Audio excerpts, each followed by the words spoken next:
નમસ્કાર ખેડૂત મિત્રો, આજના ખાસ માહિતી સત્રમાં આપ સૌનું ખૂબ ખૂબ સ્વાગત છે. આજે આપણે એકદમ સીધી અને સચોટ વાત કરવાના છીએ એક એવી પ્રોડક્ટ વિશે જે આપણા પાક માટે ખૂબ જ કામની છે. તે છે કવર કીટનાશક એટલે કે કવર ઇન્સેક્ટિસાઇડ. ખેતીમાં જીવાતોનો ત્રાસ તો આપણે સૌ જાણીએ જ છીએ અને સાચી દવાની માહિતી હોવી એ જ સારી ઉપજની ચાવી છે, ખરું ને? તો આજે આપણે આ કવર કીટનાશક વિશે બધી જ અગત્યની માહિતી ખૂબ સરળ ભાષામાં મેળવીશું. ચાલો, સમય બગાડ્યા વિના સીધા મુદ્દા પર આવીએ. આજની આપણી ચર્ચાના 5 મુખ્ય મુદ્દાઓ છે. 1. આ પ્રોડક્ટ ખરેખર શું છે? 2. તે કઈ કઈ જીવાતો પર અસરદાર છે? 3. તે કેવી રીતે કામ કરે છે? 4. કયા પાકમાં વાપરી શકાય? અને 5. ધ્યાન રાખવા જેવી સાવચેતીઓ. તો ચાલો સૌથી પહેલા વિભાગ 1 થી શરૂઆત કરીએ. પ્રોડક્ટની ઓળખ. આ ધાનુકા કંપનીનું કવર એટલે કે કવર કીટનાશકનું બોક્સ જુઓ. હવે નામ તો કવર છે, પણ અંદર મુખ્ય દવા કઈ છે? તેમાં આવે છે ક્લોરેન્ટ્રાનિલિપ્રોલ 18.5% SC. નામ થોડું અઘરું છે, પણ કામ બહુ જ જબરદસ્ત છે. આ એક અત્યંત આધુનિક કીટનાશક છે. આ SCનો મતલબ એ છે કે તે પ્રવાહી સ્વરૂપમાં આવે છે, એકદમ જાડા પ્રવાહી જેવું, જે પાણીમાં સરળતાથી ભળી જાય છે. આ જે દવા છે જે આપણા પાકને જીવાતોથી સુરક્ષિત રાખે છે. હવે આગળ વધીએ આપણા બીજા વિભાગ તરફ, જીવાતો પર અસર. આ દવા ખેતરમાં કયા કયા દુશ્મનોનો ખાત્મો બોલાવે છે? જુઓ, આ એક બ્રોડ સ્પેક્ટ્રમ દવા છે. મતલબ કે તે લગભગ તમામ પ્રકારની ઈયળોનો સફાયો કરી નાખે છે.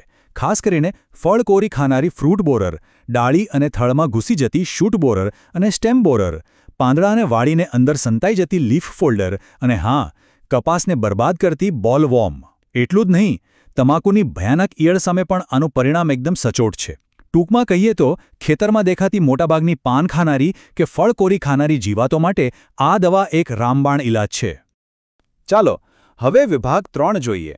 આ દવા ખરેખર કામ કેવી રીતે કરે છે તેની પાછળનું વિજ્ઞાન સમજીએ. આની કામ કરવાની રીત ખૂબ જ રસપ્રદ છે. આખી પ્રક્રિયા કેવી રીતે થાય છે તે સમજીએ. સૌથી પહેલાં આપણે છોડ પર આ દવાનો છંટકાવ કરીએ છીએ. હવે જેવી કોઈ ઈયળ કે જીવાત તે દવાવાળો છોડ ખાય છે, દવા સીધી તેના પેટમાં જાય છે અને પછી ખરો ખેલ શરૂ થાય છે. આ દવા સીધી જીવાતના સ્નાયુઓ પર હુમલો કરે છે અને તેને લકવો પાડી દે છે. મસલ્સ એકદમ કામ કરતા બંધ થઈ જાય છે. લકવો થવાને કારણે જીવાત હલી શકતી નથી, તેનું ખાવાનું તરત જ બંધ થઈ જાય છે અને છેવટે તે મરી જાય છે.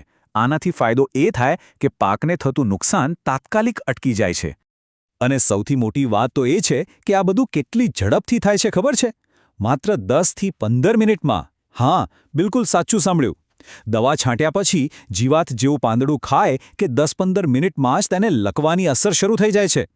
ભલે જીવાત 2-3 દિવસ પછી મરે, પણ તે પાન ખાવાનું તરત જ છોડી દે છે. એટલે કે આપણા પાકનું નુકસાન ત્યાં જ અટકી ગયું. અને આ સુરક્ષા લાંબા સમય સુધી ટકે છે. એટલે વારંવાર સ્પ્રે કરવાની અને ખર્ચ કરવાની ઝંઝટ પણ નહીં. હવે આવીએ ચોથા વિભાગ પર. કયા કયા પાકોમાં આનો ઉપયોગ કરી શકાય? આ કીટનાશક ખેતીમાં ઓલરાઉન્ડર છે એમ કહીએ તો પણ ચાલે. તે લગભગ આપણા બધા જ મુખ્ય ખેતી પાકોમાં વાપરી શકાય છે. ડાંગર અને મકાઈ તો ખરા જ, સાથે રોકડિયા પાકમાં કપાસ માટે પણ બેસ્ટ છે. શાકભાજીની વાત કરીએ તો મરચાં, ટામેટાં અને રીંગણમાં આનો છંટકાવ કરી શકાય.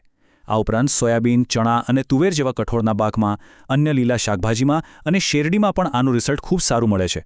એટલે કે ખેતરમાં ગમે તે પાક વાવ્યો હોય, મોટાભાગે આ એક દવા ઘણી બધી સમસ્યાઓ હલ કરી શકે છે.